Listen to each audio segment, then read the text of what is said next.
کسی لحاظ سے بھی، نہ ان کی تخلیق میں نہ ان کی سیرت میں کوئی کمی بھی نہیں رہی۔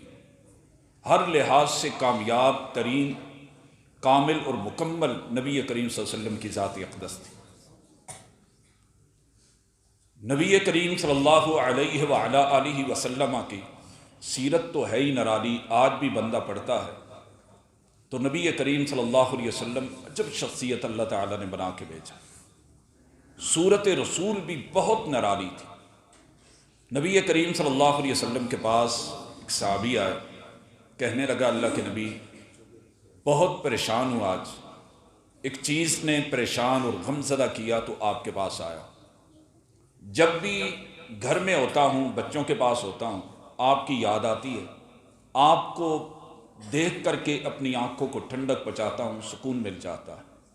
لیکن آج ایک چیز نے پریشان کیا ہے، مجھے آپ کی موت اور اپنی موت یاد آ گئی کہ جب آپ کی وفات پا جائیں گے، دنیا سے چلے جائیں گے، میں بھی دنیا سے چلا جاؤں گا۔ آپ جنت میں انبیاء کے ساتھ اعلیٰ مقام پہ ہوں گے، میں تو بڑا نیچے ہوں گا، آپ کا دیدار نہیں ہو سکے گا جنت میں۔ اس چیز نے مجھے پریشان کر کے رکھ دیا۔ میرے قابل قدر بھائیو، ماشاءاللہ سبھی اہل توحید ہو، نمازی ہو، تہجد گزار ہو، میری مؤدبانہ اپیل ہے، کیا میں اور آپ اگر پیغمبر سے سچی محبت کرتے ہیں، کبھی ہمیں بھی رسول اللہ صلی اللہ علیہ وسلم کی اس انداز میں یاد آئی؟ امام الانبیاء علیہ الصلوۃ والسلام کے لیے کبھی ہم بھی تڑپیں، کبھی ہم نے بھی اپنی دعاؤں میں ذکر کر کے رو کے رب کے سامنے کہا ہو کہ چلو اس دنیا میں نہیں تو جنت میں پیغمبر کا ساتھ دے دے؟ اللہ تعالیٰ سے کبھی رو کے پیغمبر کا دیدار مانگا؟ کبھی ہمارے بھی آنسو پیغمبر کی یاد میں نکلے ہیں؟ اگر ہمارے دل میں سچی اور سچی محبت ہے اور حقیقتاً سیرت النبی کو ہم سمجھ چکے ہیں تو ہمیں نبی کریم صلی اللہ علیہ وسلم کی یاد کے لیے تڑپنا چاہیے۔ اس کی بڑی وجہ یہ ہے کہ آج ہمارے دلوں میں کما حق ہو سیرت النبی نہیں، پیغمبر کی وہ محبت نہیں۔ اس کی وجہ یہ ہے کہ ہم نے سیرت النبی کو پڑھا نہیں، ہم نے اس کو پرکھا نہیں، اس کی ورق گردانی نہیں کی۔ پیغمبر کا بچپنا، پیغمبر کی جوانی، پیغمبر کا بڑھاپا، پیغمبر کی تجارت، پیغمبر کی قیادت، اس کو پڑھنے کی کوشش کریں۔ یقین جانیں اس میں لطف ہے اور کامیابی ہے اور کامرانی۔ نبی کریم صلی اللہ علیہ وسلم ابھی خاموش تھے، آسمان سے جبریل امین نے اللہ تعالیٰ کے پیغمبر پر وحی لے کے آئے کہ وَمَن يُطِعِ اللَّهَ وَرَسُولَهُ فَأُولَٰئِكَ مَعَ الَّذِينَ أَنْعَمَ اللَّهُ عَلَيْهِم مِّنَ النَّبِيِّينَ وَالصِّدِّيقِينَ وَالشُّهَدَاءِ۔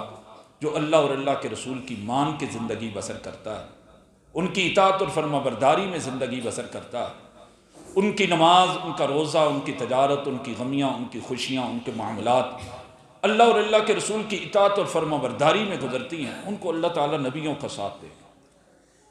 میں ایک مؤدبانہ لمبی تقریر کا وقت بھی نہیں، ٹائم بھی نہیں، بہت ہی پیارے ملک کے نامور خطیب آپ کے درمیان موجود ہیں، میں ان کے درمیان اور آپ کے درمیان زیادہ دیر حائل ہونا بھی مناسب نہیں سمجھتا، لیکن اتنا ضرور کہتا ہوں، خدا را اپنی اہل حدیثوں میں آپ کو اسپیشل کہتا ہوں، اپنی شادیاں اور اپنی غمیاں صرف ان کے اوپر نظر ڈڑا۔ کیا میری اور آپ کی شادیوں کی تقریبات، میری اور آپ کی شادیوں کے انداز اور معاملات کیا رسول اللہ صلی اللہ علیہ وسلم کی سنت کے مطابق ہے؟ کیا جو رسومات، جو سلسلے میں نے اور آپ نے، خصوصاً آپ اہل حدیثوں نے شروع کر رکھے ہیں، کیا یہ رسول اللہ صلی اللہ علیہ وسلم کی سیرت طیبہ اس کی اجازت دیتی؟ کیا یہ پیغمبر کی نافرمانی نہیں؟ ہماری غمیوں کے انداز، جو طریقہ کار ہم نے اپنا رکھا، یہ رسول اللہ صلی اللہ علیہ وسلم کی نافرمانی نہیں؟ اس لیے پیغمبر کی فرما برداری میں کرو، اللہ تعالیٰ پیغمبر کا ساتھ نصیب کرے گا۔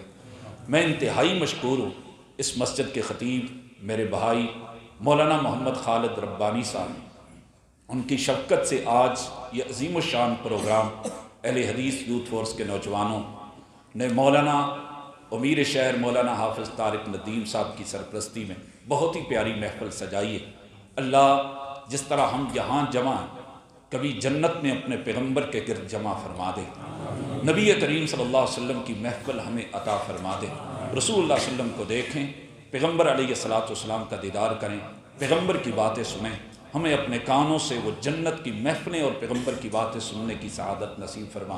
ہمارے جو معزز مہمان دور سے تشریف لائے، شہر جہاں آپ سے مخاطب ہو چکے ہیں، اللہ رب العالمین ان کا اور جرنیل یوتھ فورس مقرر شعلہ بیان حضرت مولانا حافظ محمد قسیم شیخو پوری صاحب، جنرل سیکرٹری اہل حدیث یوتھ فورس پنجاب، اللہ رب العالمین ان کو جزائے خیر عطا فرمائے۔